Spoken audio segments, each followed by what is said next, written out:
mencari pembedaan-pembedaan untuk diadu.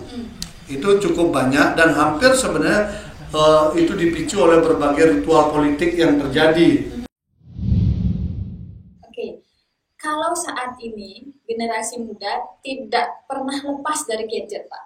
Ya. Bukan cuma generasi muda, dari semua kalangan ya, Semua apalagi para adik-adik mahasiswa. Nah, tentang isu-isu SARA, kita kaitkan lagi dengan isu-isu SARA yang mereka bisa lihat di handphone, di gadget mereka masing-masing, yang bisa menggoyahkan yang bisa menggoyahkan nilai-nilai kuat yang harus mereka pegang teguh dalam dirinya dengan hadirnya informasi-informasi di gadget yang mereka baca, yang mereka tonton. Kalau menurut Bapak, apa yang harus ada di dalam diri mahasiswa agar kegoyahan itu tidak semakin melebar? HP ini dia ibarat pisau, bisa bermanfaat untuk masak macam-macam, tapi kalau salah bisa kayak membunuh orang.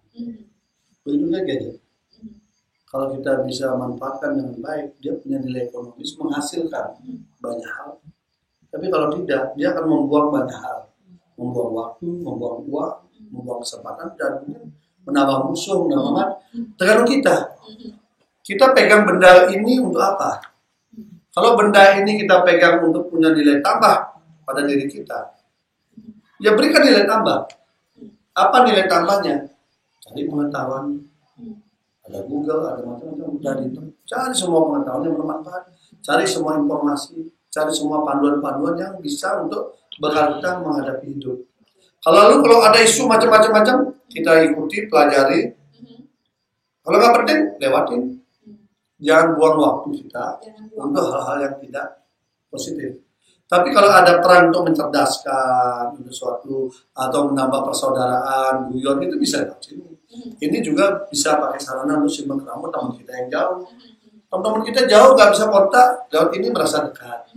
Mau datang ucapin selamat ulang tahun nggak bisa, dibantu sama FB bisa ucapin selamat ulang tahun. Mereka tetap merasa diperhatikan, hubungan tetap terjaga dengan baik. Jadi tergantung kita. Benda ini mau dijadikan apa?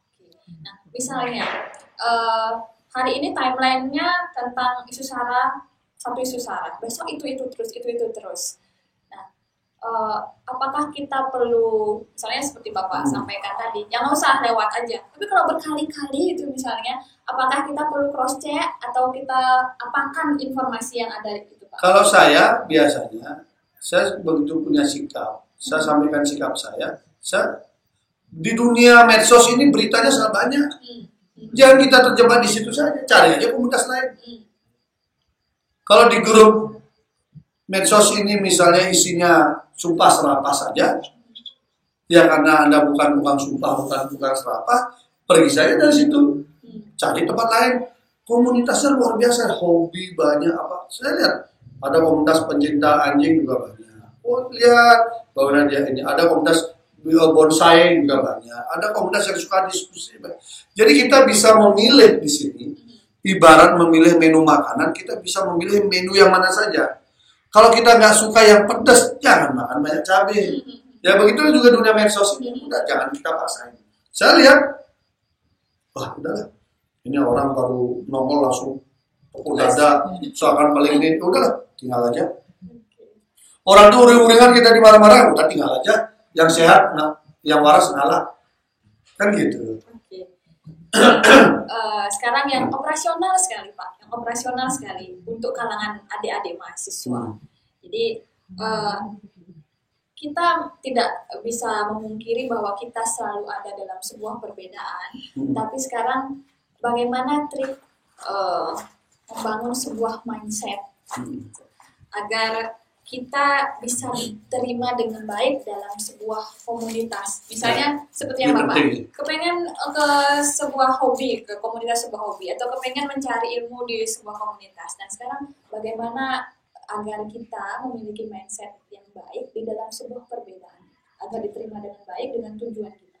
Pertama, niat kita juga harus tampilkan niat baik. Niat positif. Energi positif akan bertemu dengan energi positif, dia pasti akan produktif. Hukumnya memang tarik-menarik ya Pak? Jadi kalau kita udah niatnya negatif, jelek dan sebagainya, pasti dia akan tabrakan dengan orang-orang yang baik. Nah karena itu kita harus memulai diri kita sendiri.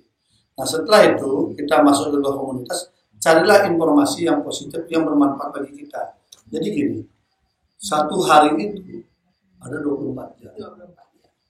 24 jam itu kalau kita bagi-bagi, itu sangat sedikit loh waktu yang kita pakai untuk hal yang bermanfaat untuk menambah pengetahuan tambahan lagi. 8 jam kita tutup udah untuk tidur. Tambah lagi yang lain untuk makan. Tambah lagi untuk lainnya untuk yang kuliah. Tambah lagi yang lain untuk kegiatan yang lain. Jadi nanti paling sisanya 1-2 jam saja yang sebenarnya bisa kita sebenarnya untuk satu hari. Ya. Nah kalau 1-2 jam ini kita maksimalkan untuk melakukan tindakan yang produktif, tanpa terasa tabungan-tabungan kita akan bertambah.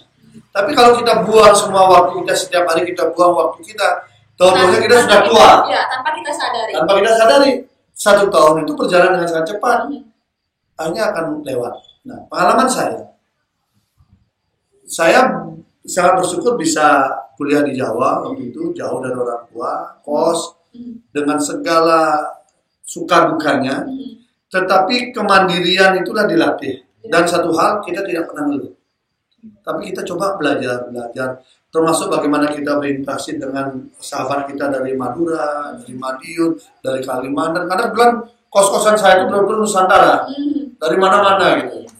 Kita mencoba membangun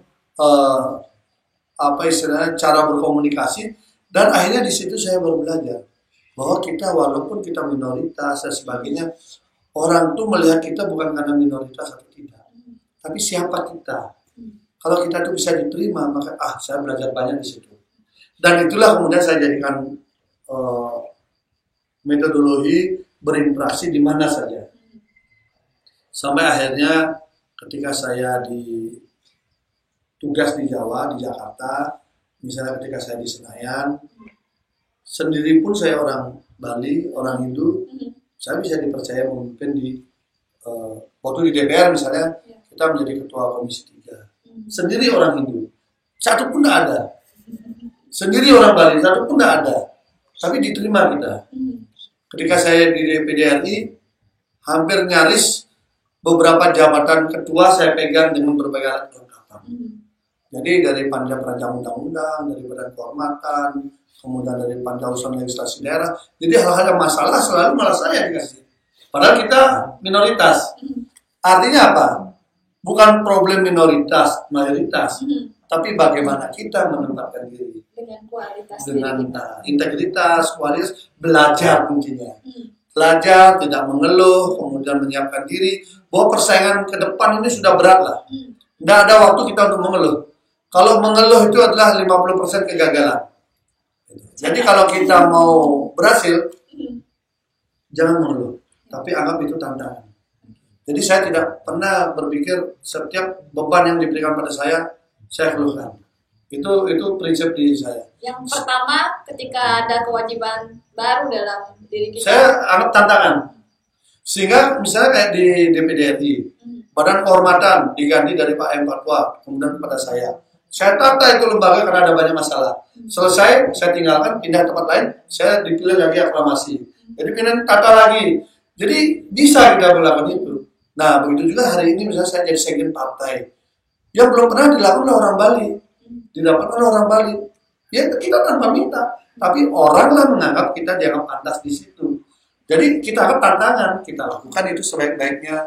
Sampai seberapa nanti, biarkan itu skenario Tuhan. Tapi skenario pribadi kita adalah kita bekerja tulus ikhlas, bekerja totalitas, bekerja integritas. Nanti Tuhan yang mengantarkan kita akan kemana. Sama seperti adik-adik mahasiswa juga. Betul.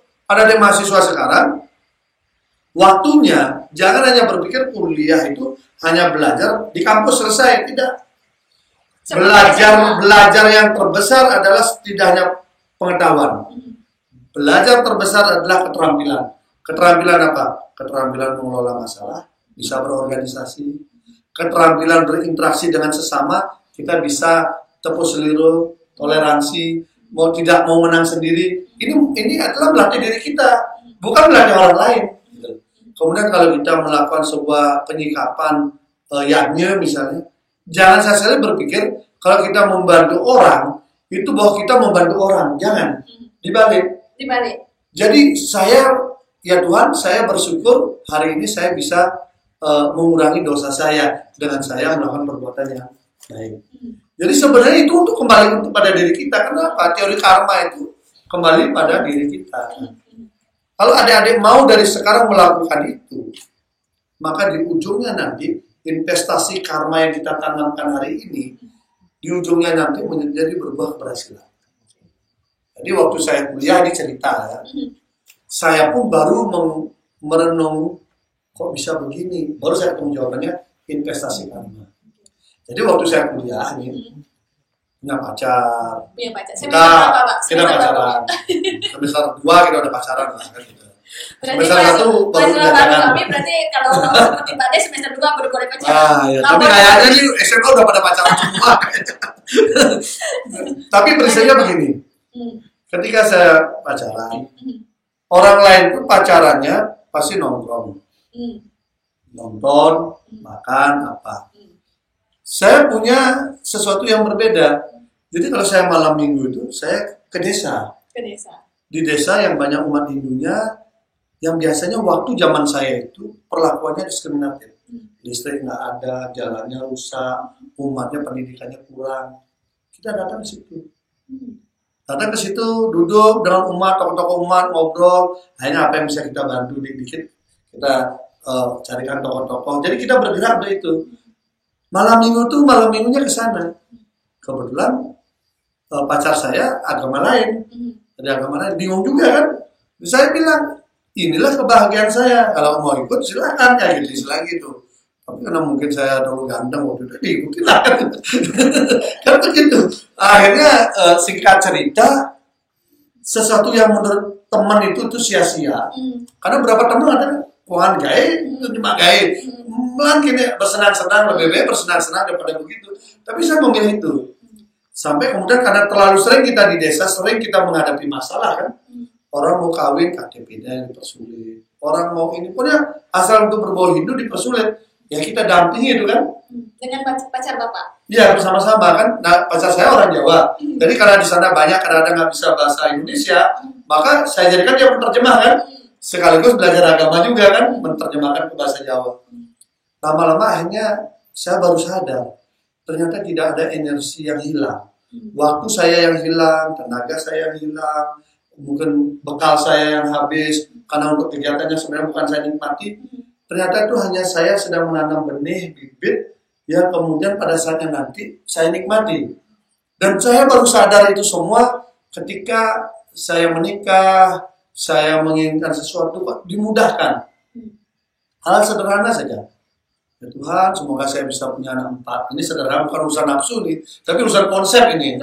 Urusan konsep bahwa KB Bali itu anak 4. Bisa saya punya anak 4. Itu ya perempuan 2, laki 2. Jadi saya sudah ya Tuhan, semoga saya nanti ini dapat saya. Jadi kebutuhan-kebutuhan itu saya dimudahkan ternyata bukan karena kita pada saat hari itu, tapi investasi karma kita yang sebelumnya. Nah, jadi kalau saat ini ada adik mahasiswa di fase mahasiswa, untuk dia bisa sejahtera, bahagia di fase berkeluarga, sekaranglah nanamnya. Jangan sekarang kita menikmati hasil, salah. Sekarang bersenang-senang, maka di sini bersedih-sedih. Nah, sekarang di sini berjuang, maka di sini bersenang-senang. Tapi sebelum lanjut Pak, bisa disapa dulu mantannya, siapa tahu sekarang nonton. Oh, udah jadi istri saya tuh. Kita kan tipe setia. Stok tikungan ada. Ya, jadi itu kira-kira caranya. Gitu. Berarti adik-adik mahasiswa harus memiliki sebuah komitmen dalam diri bahwa saya belajar adalah untuk diri saya. Kita berbuat baik pada orang lain pun bukan untuk orang lain, tapi untuk mengurangi dosa kita, untuk keseimbangan hidup kita, untuk memudahkan masa depan kita. Karena itu adalah benih bibit karma yang kita tanam hari ini, yang nanti akan tumbuh kembang berbuah di masa yang akan datang. Ini penting sekali Pak, karena mereka masih peralihan dari masa SMA, melihat situasi di perguruan tinggi, ya bisa dikatakan lumayan berubah dari sekarang misalnya SMA, sekarang jadwalnya matematika. Ya jam itu, hari itu dengan pelajaran ini ketemu sama gurunya. Tapi kalau dengan perguruan tinggi mungkin udah mulai belajar mandiri kan? Udah mulai belajar mulai mandiri. Berpikir. Ini kan proses kan? Ya. Nah maksimalkan ini. Karena waktunya tidak lama. Waktunya hanya maksimal 4 tahun. Ya, paling pintar yang pintar 3,5 tahun. Yang nakalan dikit 5 tahun dah. Jadi 4 tahun lah rata-rata. 4 tahun itu waktu yang sangat singkat. Dengan 1 atau 2 jam yang Bapak bilang 1 hari. Iya, diinvestasikan itu akan dahsyat sekali hasilnya nanti. Jujur saja, baik hal yang material maupun yang non material yang saya dapatkan hari ini itu mayoritas seringkali kita pahami memang Tuhan itu maha besar. Beliau itu bisa menempatkan sesuatu kapan kita perlu, saat itu hadir. Padahal betul-betul kadang-kadang kita berpikir tidak mungkin. Sudah mentok sekali rasanya. Makanya kalau kita menginvestasikan karma kita, maka banyak hal yang tidak mungkin jadi mungkin, yang mungkin menjadi nyata. Itulah posisi karma. Dari situ adik-adik mahasiswa dengan konsep kita memang sebenarnya materi ini adalah materi kebinekaan, tapi sangat didasari oleh cerita Pak GPS tadi bahwa kebinekaan, perbedaan yang kita temui di dalam lingkungan komunitas kita didasari oleh sebuah kesadaran diri. Kesadaran diri bahwa di mana kita berada dan untuk apa kita ada di sini. Jadi untuk kedepannya akan menjadi apa? Kita bisa set up ibarat sesuatu ya. Alam ini kan semua sebenarnya kalau kita bisa membaca tanda alam, semua tuh diberitahukan sebelumnya. Kalau mau hujan pasti ada tanda-tanda mendung dulu, ada tanda-tanda semua. Kalau mau tsunami begini, jadi semua ada tanda. Ada gunung api mau meletus begini. Alam tuh memberikan tanda, sama dengan kita juga. Kita pun bisa membaca tanda alam kalau kita sudah ingin menyiapkan masa depan. Udahlah menurut saya, adik-adik mahasiswa itu fokus saja hari ini kerja keras 4 tahun untuk Anda bisa nikmati hidup berikutnya 40 tahun yang bahagia. 4 tahun saja, daripada 4 tahun bersenang-senang, lupakan studi, lupakan pendidikan, sekedar bergelar mahasiswa, tapi berikutnya akan banyak masalah yang kita hadapi. Untuk apa kan begitu? Ya, menarik sekali Pak. Jadi kita dapat dari akarnya sekarang sama Pak GPS. Hubungannya dengan Bhinneka, hubungannya dengan kesatuan di tema kita kali ini. Dan terakhir Pak, pesan untuk adik-adik mahasiswa. Jadi sekarang mereka akan bertemu dari berbagai macam daerah. Yang sebelumnya dari SMA, apalagi yang zonasi di sana saja, dekat-dekat sana aja rumahnya. Sekarang sudah mulai dari kabupaten yang berbeda, dan kecamatan. Apalagi sekarang yang sudah 18 tahun ke atas, egonya masih tinggi, merasa masih akunya masih tinggi. Nah, dengan perbedaan yang akan mereka temui di lingkungan kampus, dengan bukan perbedaan antar mahasiswa saja, tapi karakter dosennya, jenis tugas dan kewajiban dari dosennya, dengan ego yang mereka masih miliki, masih dalam belum klimaks ini, bagaimana tipsnya dari Pak Mes? Ya, ujian pertama seperti tadi, kenali diri kita, kesadaran diri kita. Kesempatanlah sekarang siapa yang paling pertama bisa mengenali diri, kesadaran diri, maka dia akan leading, dia akan unggul dibandingkan yang lain. Penyesuaian harus lebih cepat. Siapapun paling cepat melakukan penyesuaian, dia akan unggul. Kenapa? Nanti ini kecepatannya sangat tinggi, perubahan-perubahan di sosial kita. Hari ini misalnya ini aja. Zaman saya sekolah belum ada. Zaman saya kuliah belum ada. Zaman saya kerja belum ada. Waktu awal saya kerja Surabaya belum ada. Waktu saya kerja di Bali sudah mulai ada. Bentuknya pun masih beda ya. Belum ada program itu masih telepon inilah. Sekedar mengganti fungsi telepon dari pager ke telepon. Sekarang perubahannya sudah sangat besar. Adik-adik kita kecil sudah biasa pegang ini. Berarti perubahannya sangat cepat. Nah kalau kita nggak cepat-cepat menyesuaikan diri, maka adik-adik akan ketinggalan. Jadi di dalam prinsip hidup kita, kalau kita ingin diingat, saya selalu bilang begini, manusia itu akan dianggap sukses apabila dia tetap hidup walau dirinya sudah mati. Dia tetap hidup walau dirinya sudah mati. Jadi yang hidup adalah karyanya, pemikirannya, tulisannya, sikapnya yang jadikan teladan. Banyak hal yang bisa dia tinggalkan, dia itu tetap hidup walaupun jasadnya sudah meninggal. Itu banyak sekali tokoh-tokoh dunia yang termasuk di Indonesia yang bisa kita pelajari. Dan hari ini kakek kita pun bisa. Kita kan kadang-kadang punya kakek, punya siapa tokoh.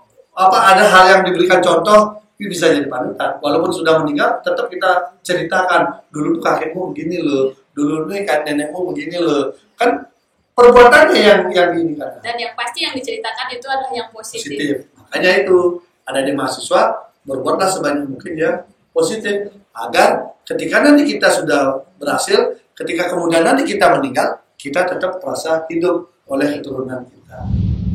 Oke, jadi banyak sekali cerita yang kita dapatkan dari ngobrol ini dengan Pak GPS. Dan sebelum kita akhiri untuk tema kita kali ini, saya mau mendengar sebuah narasi dari Pak GPS agar mahasiswa ini terbakar semangatnya untuk menghadapi perbedaan ketika mereka nanti mungkin sekarang belum ketemu sama teman-temannya, karakter temannya, belum tahu dosennya, bagaimana kondisi perkuliahan materinya, agar mereka siap untuk menjadi calon mahasiswa, terlebih khususnya sebagai seorang guru nantinya seperti yang Bapak bilang 4 tahun ini untuk 40 tahun ke depan. Segeralah beradaptasi, cepatlah kita menyesuaikan diri, terus kejar ilmu pengetahuan, terus tingkatkan keterampilan. Dan tentu di antara seluruhan tadi itu, jangan lupa mohon doa restu pada semesta alam, Tuhan yang Maha Kuasa. Karena tugas kita bekerja, urusan Tuhan memberikan penghargaan dalam bentuk rezeki dan lain sebagainya. Dengan niat yang tulus dan baik tentunya Pak ya. Jadi, terima kasih sekali Pak. Mungkin nanti saya akan mengganggu waktu Pak GPS lagi dengan tema-tema yang lain tentunya dari kami STKIP Suar Bangli. Tetap semangat, tetap sukses untuk Bapak. Semoga di lini pendidikan juga dengan yayasan yang Bapak dirikan dan sekarang berkembang, Bapak bisa menabung karma-karma yang lebih banyak lagi dengan tim yang ada di sana. Dan teman-teman, sahabat Suar, demikian bincang-bincang kita dengan Bapak Igede Pasek Suardika, SHMH, dengan topik kebinekaan. Di sesi kali ini kita akan bertemu di topik-topik berikutnya. Saya akhiri dengan para mesanti. Om Santi, Santi, Santi.